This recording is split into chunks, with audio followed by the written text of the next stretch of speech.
Welcome to the Business Leadership Series, where we engage with leaders who are making an impact on their worlds and who want to share their knowledge and experience for your personal and professional growth. The following interview is designed to inspire you to become the best leader you can be. Your host, Derek Champagne, is the founder and CEO of The Artist Evolution, a full-service agency building successful brands, marketing tools, and campaigns, and also the author of the best-selling book, Don't Buy a Duck. And now, let's begin today's Leadership Series interview. Welcome to the Business Leadership Series, where our goal is to inspire you to become the best leader that you can be. We've got a special guest today, Shuly Oletzky. She is a passionate entrepreneur and philanthropist. She's the President of Frigibar Industries. Shuly, welcome to the program today. Thank you so much, Derek. Nice to be here. I'm going to read more about your bio. You are the President of Frigibar Industries Incorporated, America's foremost manufacturer of quality marine refrigeration products. That includes fiberglass cockpit freezers and refrigerators, deck and dock boxes, ice chests, refrigeration kits for boats and yachts. And then you're the founder of SuccessionProof, which I'm going to want to talk about in a little bit. It's a family-owned company that you have been serving Miami, Florida community and beyond, all over for 40 years.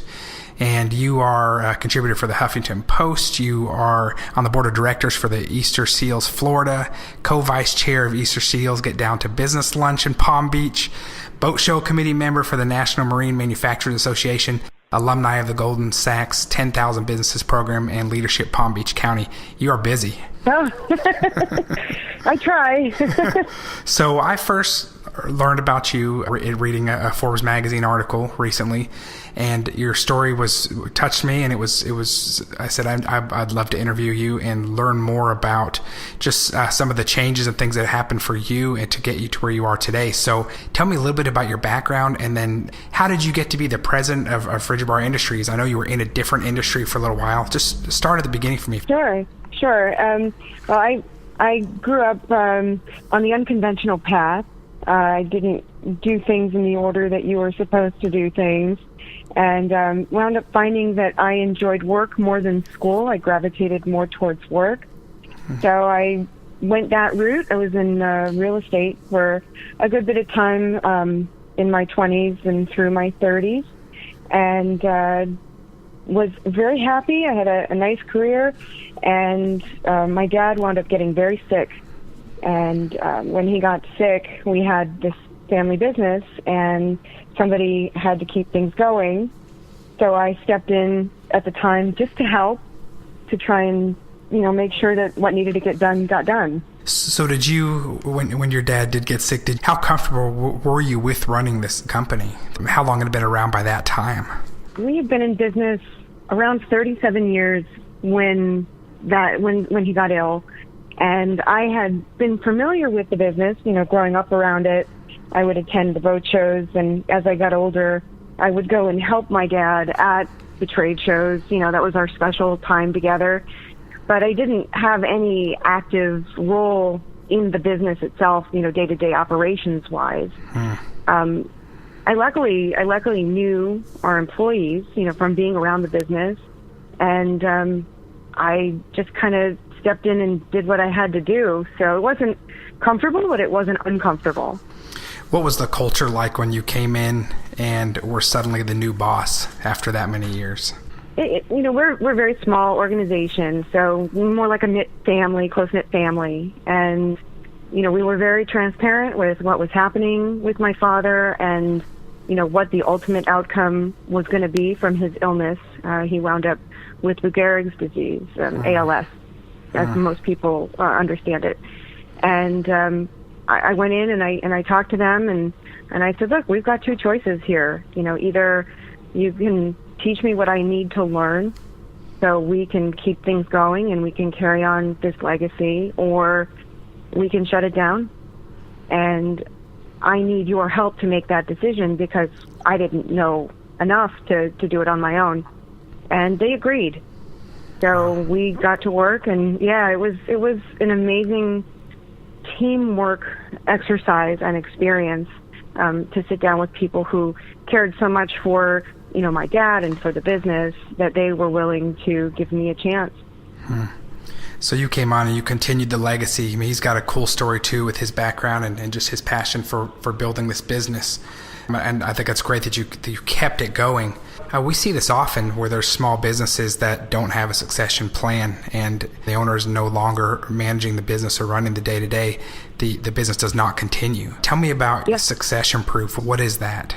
SuccessionProof kind of happened.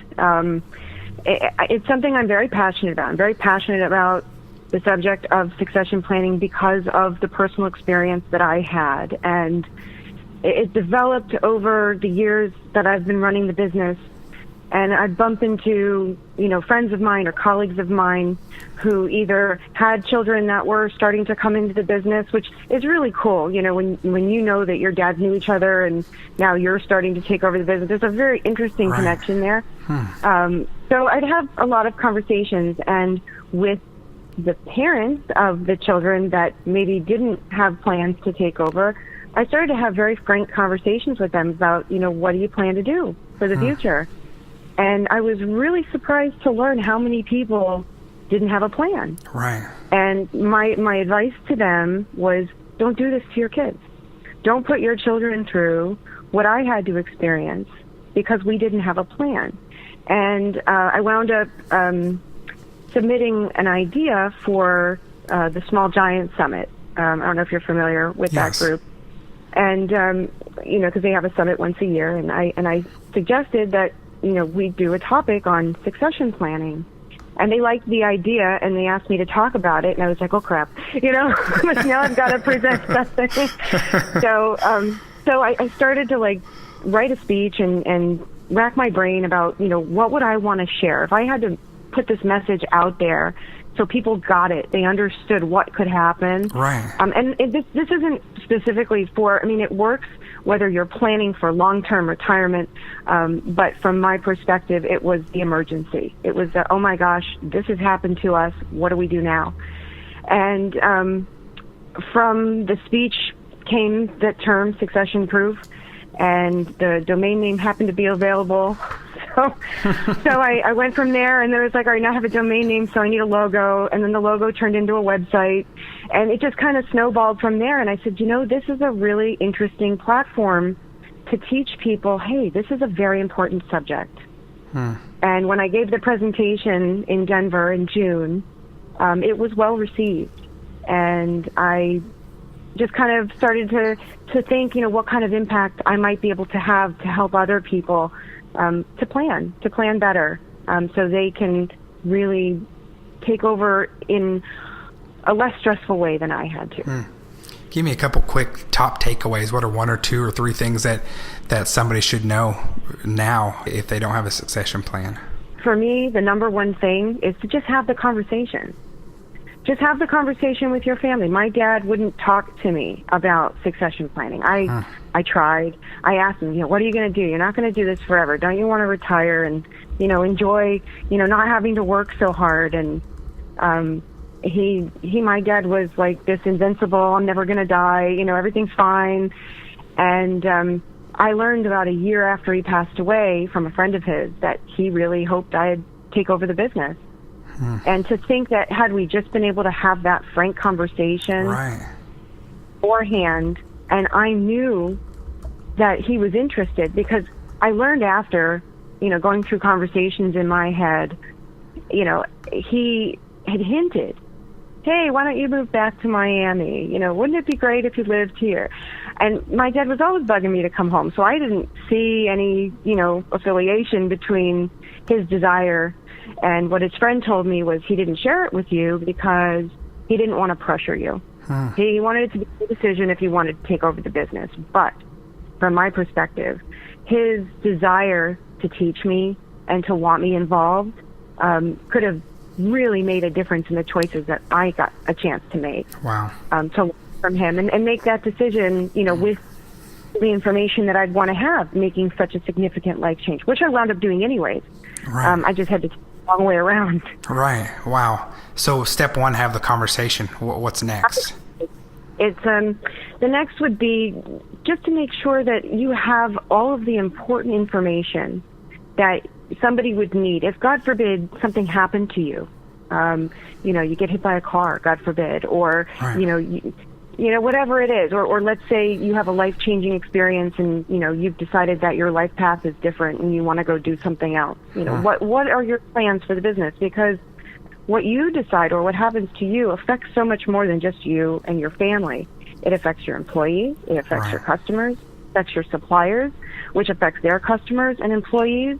So, it's a huge chain reaction based on the decisions that you make. So if you have the information of, how the business runs or who the key people are, who friends of the business are, your banker, your attorney, all your corporate documents. So people don't have to go searching to figure out what it is that they need to figure out to keep things going. Right. That's the second most important thing. Okay. So have the conversation, make a plan, and then I see your step 3, you've got teach and foster. Tell me about that. When you agreed with whomever it is that you are going to, groom to be your successor, making sure that they're integrated. The employees know what's going on. They get a chance to get to know them. The customers, the colleagues, all have an opportunity to build a relationship, to build a foundation, and then to also learn how to run the business. If you have that time, use it wisely, and spend the time together so it is seamless when the succession time is appropriate or necessary. So tell me about the last step. The last step is probably one of my favorites. Yeah. Because the last step, let's just say, is to be nice. And the reason why I made that its own step is because a lot of people don't realize that their reputation will precede them. And the people that you leave behind will either benefit from that or it'll be a detriment to their future success. Because how people feel about you will resonate on the legacy that you leave in your business and to whom you leave it to. So luckily, my dad was a very well-liked, well-respected, loved person who loved a lot of people. And I can't tell you how many times I hear stories, I knew your dad, or he did this for me, or we shared this. And that connection that they had with him transfers into the beginning of their relationship with me. And if that's negative to start, you've got a much harder mountain to climb. That's great advice. So thank you. Tell me a little about anything else you want to share about succession planning. My goal is to have people share their experiences. When I was at the summit, I was lucky enough to bump into a gentleman during one of the sessions, and he told me a story of somebody that he was working with, and they were grooming the successor, and the successor passed away. And I was like, that's an aspect that I hadn't considered. What happens if you've been working with somebody for a couple of years, grooming them to take over, and something happens to them? Right. So this needs to be much deeper than just a one-level thing. And for small businesses, that's very challenging. So I think by people sharing their experiences, if they've had something similar, or they want to plan, or they're having an issue like I had currently, where my dad wasn't really interested in opening up and talking about the inevitable that was coming at some point in his life, to definitely share it, because we'll learn from each other and help each other, make our plans. And you've got helpful tools on successionproof.com. I do. I have some helpful tools. I've got a list of pretty significant questions that my friend Jod Godwin, who's an accountant, helped me craft. And it's definitely not a legal or accounting advice by any means. It's just a foundation from which to get started to help percolate those things in your brain about the items that should probably be covered that you might not be thinking about, and give you some idea of those professionals that you may want to reach out to and say, hey, I'm sitting down to make this plan. What do I need to do? Do you have any other questions aside from these? That will help me craft a plan that's appropriate for our family and our business. Wow. So really this is an informational site. Are you providing any kind of consulting services with this, or is this really a labor of love that came out of just a raw, real experience that you went through? It's a labor of love right now. Eventually, I'd love to be able to turn it into a program of some sort that would give people that foundation of like where to start. Like, hey, here's a workbook, fill it out, right. And then you'll have, so I'm working towards that. But for right now, it's informational. I'm happy to, talk with people and help them in any way that I can as they start this journey or this process of succession planning. I'm happy to talk to groups, because the more people we can get doing it and talking about it, because I was floored when I was at the conference. I think we had about 120 or so people in the room. And I asked a question that I was really nervous to ask, because in a room of very successful entrepreneurs, I was expecting a lot of hands to go up. And I asked how many people in the room had a succession plan. And a handful. Oof. A handful went up. So I know that it's a topic that's not discussed enough. Right. And it's a very hard topic to talk about. But I think just like any topic that's difficult, once you start discussing it more, that whole kind of veil goes away, and when you start to get more comfortable with it, the things that you need to do become easier to do. Yeah, this is great. Thanks for sharing this. It's great advice. I want to encourage our listeners to go to successionproof.com. It's got great questions. It shows the steps that Shuly has talked about.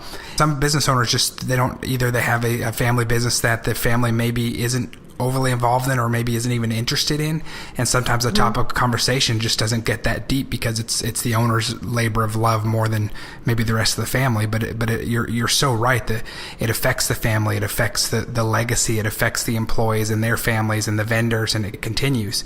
So the be nice is really powerful. I haven't heard that one before, but it's really good. Yeah, thank you. And it's one of the things that is interesting to me too is just because you have siblings or you have children doesn't necessarily mean that they're going to want to get involved. And I think it's just as important for the parents who own the business or the people that own the business, when talking with the potential successors, to respect that, because not everybody has the same life path, and your business might not be important to them. They might have other dreams and goals, and that should be okay.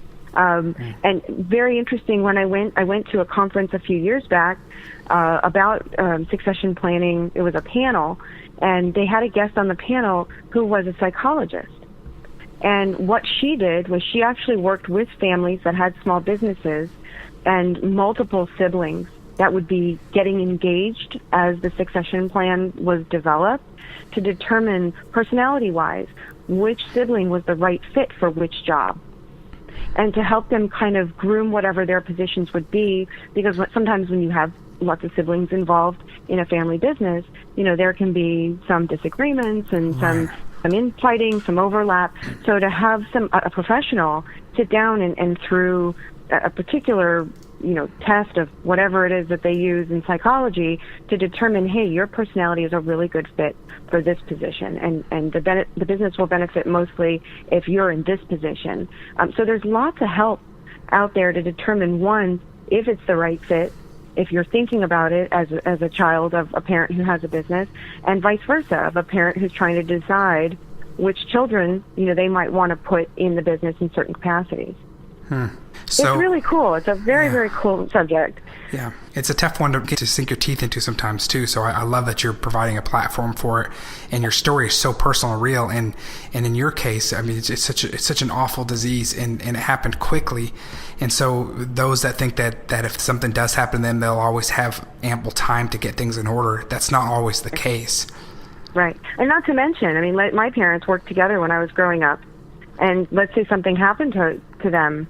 What would have happened to us? I mean, income would have just stopped instantaneously. Right. And I mean, that there was nothing. There was no plan. I think the hardest part about it is people don't like to talk about death. It's a very difficult subject, especially because it is so close and so personal. And one of the things that I kind of thought in my head was, you're not really planning for your death. You can't think about it like that, because that's doom and gloom and sad and all that. You're planning for the living that succeed you. So if you think about it in a positive, move forward, this is what I'm going to do for my family. It's not about the fact that I'm going to have, cease to exist one day. It changes the perspective and gives you a goal of the conversation to start. And that is, what are you going to do for them? That's great. So let me ask you. I mean, this is a family company. It was originally your dad's vision to bring it to life. You came in partially because you wanted to carry on the legacy, and it was the right thing to do at the time, and for so many good reasons. But now that you're this many years into it, how do you find your passion, and how do you make this a vision that is fulfilling for you? What is it that drives you for this company, and then drives you in general? What are you passionate about? Well, I love the industry to start. I grew up in the industry. It's a very social, fun industry. People that are in the environment are there because they're having fun. This is a hobby of theirs. This is a lifestyle. So it's enjoyable. It's enjoyable to be in an industry where when you work with people, it's because they're doing something that makes them happy. And, it's really fun to be around happy people, right? Yes. So I've made a lot of wonderful friends, some of which I knew before from, being around, some of which I have met since I've been involved. And it took me a little while to learn how to make it, this was my dad's company, and this was the reputation that we had, and this was the feel that the company had, and really infuse my personality into it and make the company what my vision is, while still maintaining a good portion of why we are where we are. Right. And that's been challenging, and it's been fun.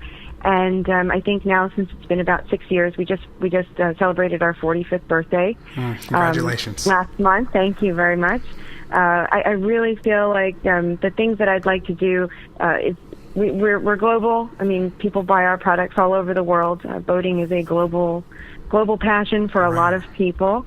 So I really like the travel aspect. I like the luxury aspect. I like the fishing aspect, all the activities and the camaraderie involved, and I try and incorporate that into how our product can enhance those experiences that the boating ownerships have when they incorporate our product into their vessel. Because when hearing somebody say, oh my God, this product is amazing, or it allowed us to go on this 2-month trip where before we could only go for a few weeks because we didn't have the capacity to take enough food with us, those kinds of things. Or I work with a fishing team, and the fishing team told me once, this thing keeps ice forever. It's great because we don't have to worry about, anything happening when we go out and go fishing and come back. We know everything's going to be just the way it's supposed to be. And that's something that we built. My team, when you build something from the ground up, I have such pride in the fact that we make something, and we make it all by hand, all in the United States, all in Miami. And I love it. I absolutely love the fact that we make something and that we make it here. So let me ask you the next question. What are you most proud of? I'm proud that we're still here.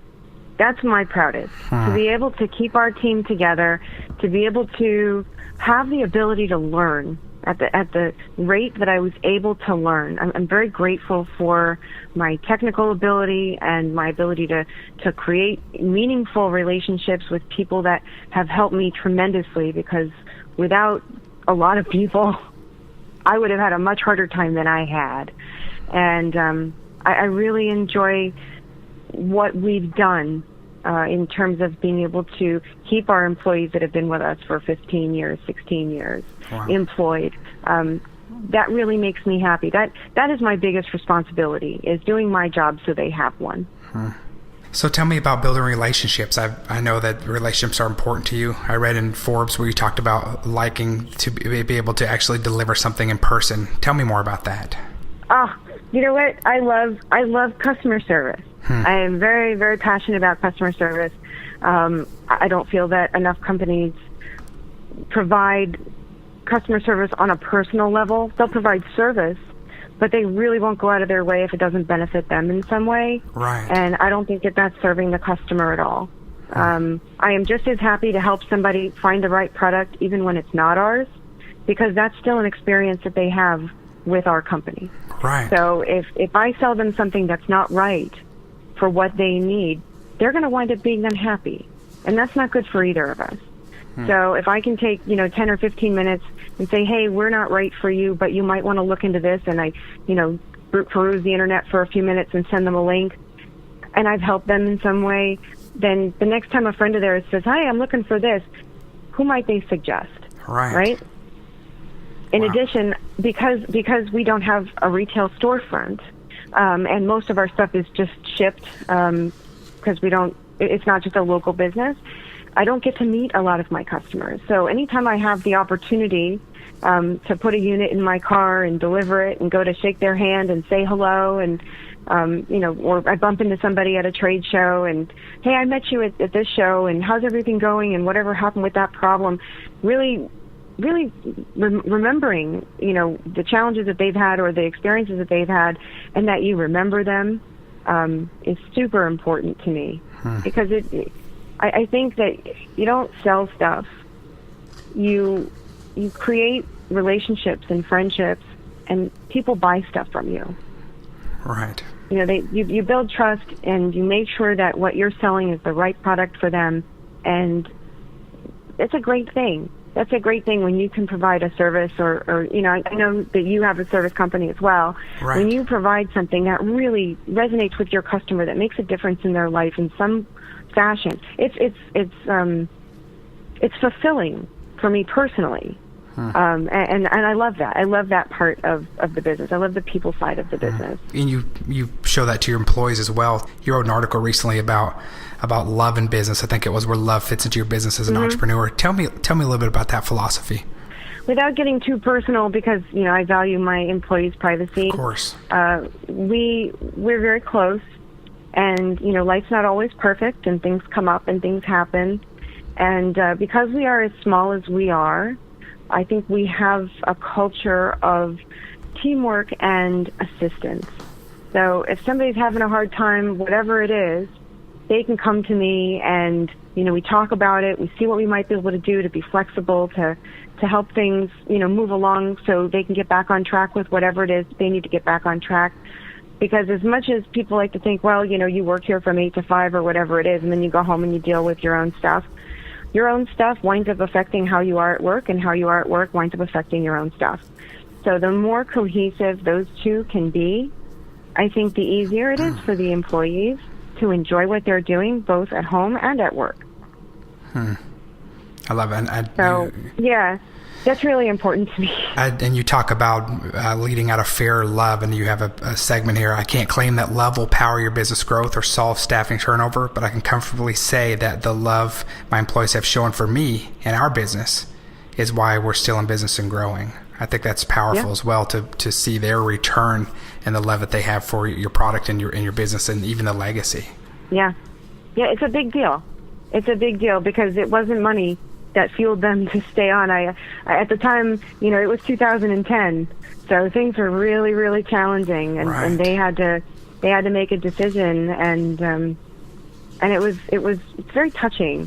It's very touching. Now, not to say that works in all cases, but I feel that when I show my gratitude to them and they show their gratitude to me, and we get on in a way that is beyond what is typical, in especially a lot of corporate environments, where you're in your little box and you don't really know much about them, you don't know what's going on with their family, you don't know their kids' names, that kind of stuff.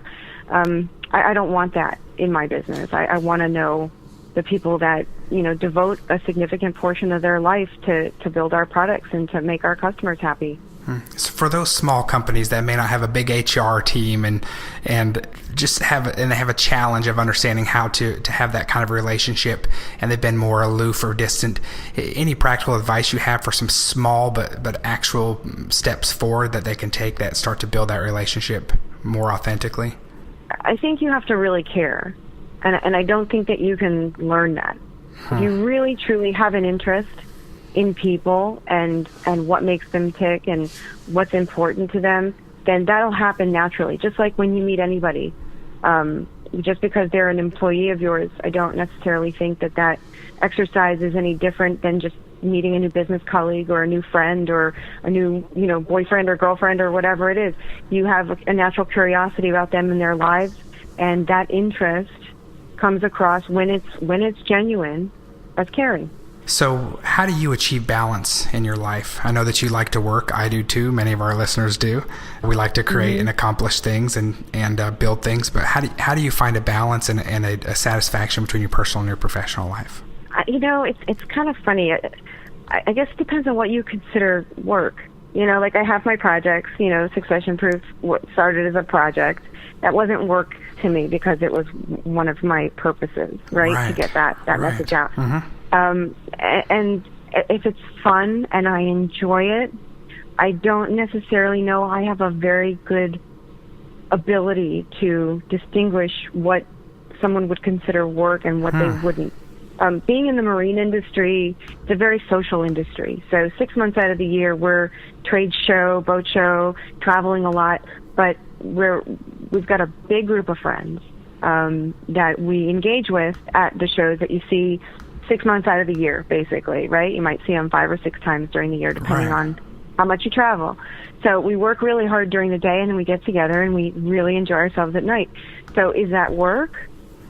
Or is it personal? Because they kind of intertwine, right? Right. I will say that I do try and make some time, for myself outside of work and outside of people that I know from work. I like to golf. I like to be outside. I like to be near the ocean. I love to travel. So I try and, do some of those things too, but it's really hard for me to sit still. So sitting still for too long is uncomfortable, and I got to do something. If people think that that's work, then okay, then that's work, and I'm happy. As long as I'm happy, and I feel fulfilled doing what it is that I'm doing at the time that I'm doing it, I feel balanced. That's great. I might not get enough sleep. Sure. But I'm balanced, right? That's great. And you know what? That's personally for me, this podcast is not work for me. It's not my core business. It's a labor of love, and it's my journey and continuing to learn and meet others like you that can share their stories. So that makes a lot of sense. It's a creative outlet in a sense. The fact that it just happens to turn into a business isn't our fault. Right? It just kind of happens, right? Tell me about shareideaswithpurpose.com. That kind of stemmed from, I got really into content marketing, and you met my content manager, and we've worked really hard to share the things that we think are important, both on the business side and on the business side. And when I started doing articles for the Huffington Post, which was not long after I finished the Goldman Sachs 10,000 Small Businesses program. Okay. I felt that I wanted an outlet where I could post things that weren't necessarily article material, but it was a really provoking thought or something I wanted to share, and I didn't have a place to put that. I couldn't put it on my Frigibar blog. SuccessionProof didn't exist yet, and it wasn't all relative to that either. And I figured I wanted a place where I could repost the Huffington Post articles and things that I found interesting outside of the things that I wrote, and also just little blurbs of stuff that happened. So that's how Share Ideas with Purpose came about, just wanting to share things that I found interesting that I thought could help other people. So a couple more questions for you, but tell me about, we're in the content marketing business ourselves here. Tell me about the value of content marketing and what it does for you. I like this question because it's something that I learned the hard way. As a small business, you have to market. That is like it, right? If you don't market, nobody knows you exist. And not enough people knew we existed. Even though we've been around a really long time, I wanted more people to know who we were. And I tried a lot of different stuff. And it doesn't matter whether you're a business that makes $10,000 or $10 million or $100 million. Marketing costs the same. It just depends on how much of it you do. Right. So for a smaller business, marketing can be very challenging. So you have to get creative. And I tried a lot of different things. And when I started writing articles, I found that the results that I got far exceeded any placement ad or magazine or anything else that I've done. And it's actually the reason why I've wound up in magazines. It's probably one of the reasons why I'm on your podcast, right? Because you read an article. That's right. And I find it's a really great way to share information that is valuable, not just to our customers, because we do a lot of customer-focused articles for the marine industry, on the marine industry, interesting things in the marine industry, and also on our products, but also the lessons that I've learned in business. I mean, I took a very unorthodox path into business leadership, and I want to share my experience because I've had a lot of people help me. And if something that I've learned can help somebody else, then I want to put it out there.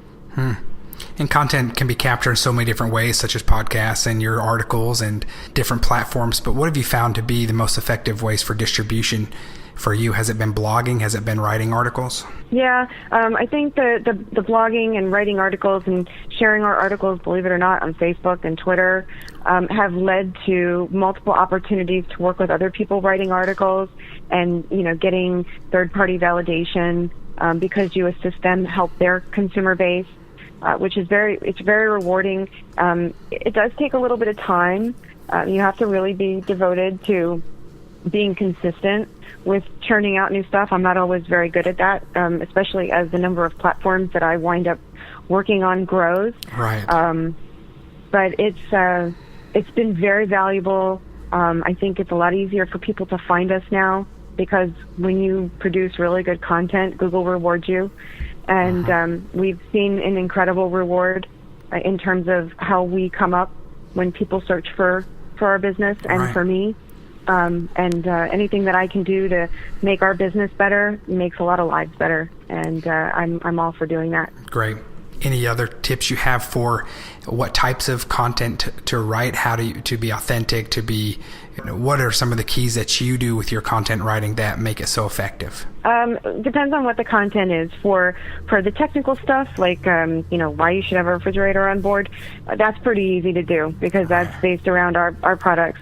Other things that I do in our industry are things that I think the people that we would touch, who might be our customers, would find valuable as well. Right. So we'll do articles on, people that do nonprofit work in the marine industry, people that build boats, people that help you buy boats.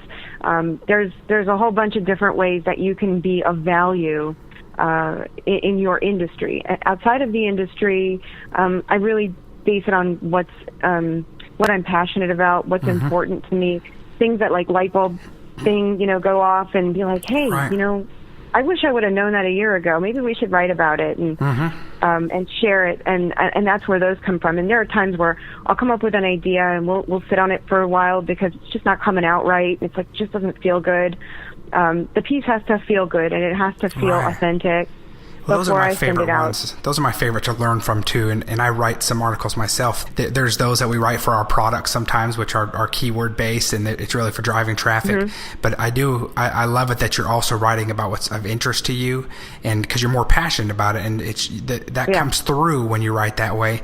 And that's the kind of information that I look for when I'm looking for someone to learn from, is someone that is writing it because they're actually interested and had an epiphany or made a mistake or learned a couple things along the way. Those are the best. Yeah. And the fact that they're willing to share and be vulnerable and put themselves out there, because there's so many people that make those mistakes that might feel alone. And when they find, hey, this person made the same mistake that I did, and this is what they did with that, or this is what I can do to keep from making that mistake because I almost made it. I almost made that decision. And you can, change the trajectory of somebody's life and business. And, it's amazing how powerful it is. And it was actually the beginning of the whole writing about succession planning. It was one of the very first articles that I published on the Huffington Post. It was about succession planning. And the response that I got was overwhelming.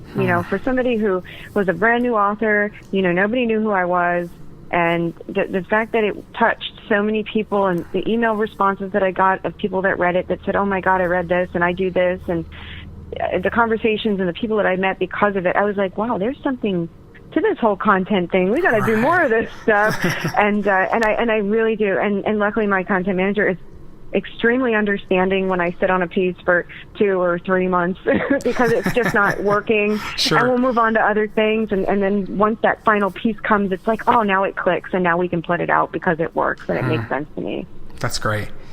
Shuly, is there anything else you want to share with us today? I really appreciate you taking the time to get this out, and hopefully we can help some people. I really appreciate it, Derek. Thank you so much. I appreciate your story. I appreciate your inspiration, and I love what you're doing. Is there anything else on the horizon for you that we should know about, or is there anything that you have yet to accomplish that's on your bucket or your wish list that you are working towards or is on the horizon? I got a lot of stuff. That's a loaded question. And I really, that's a loaded question. I really do have to try and focus. And since the succession-proof thing is starting to get legs, I want to focus on that. And then we're also just coming into season where our boat shows are going to start. So I'll be focusing on our refrigeration business. So those two things take up a good bit of time.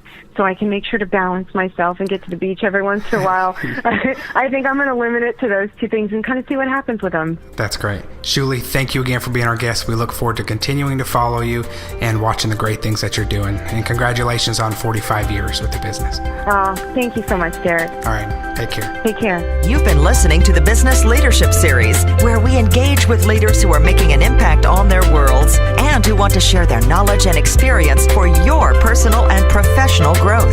This interview was designed to inspire you to become the best leader you can be. Take a 5-minute complimentary marketing assessment for your business. Whether you're a startup or an established brand looking for more quality customers for your business, this confidential assessment will help you identify the next logical steps for appropriate marketing tools, strategy, and development for making sure your branding and marketing campaign is a success. Visit AssessMyMarketing.com today. That's AssessMyMarketing.com.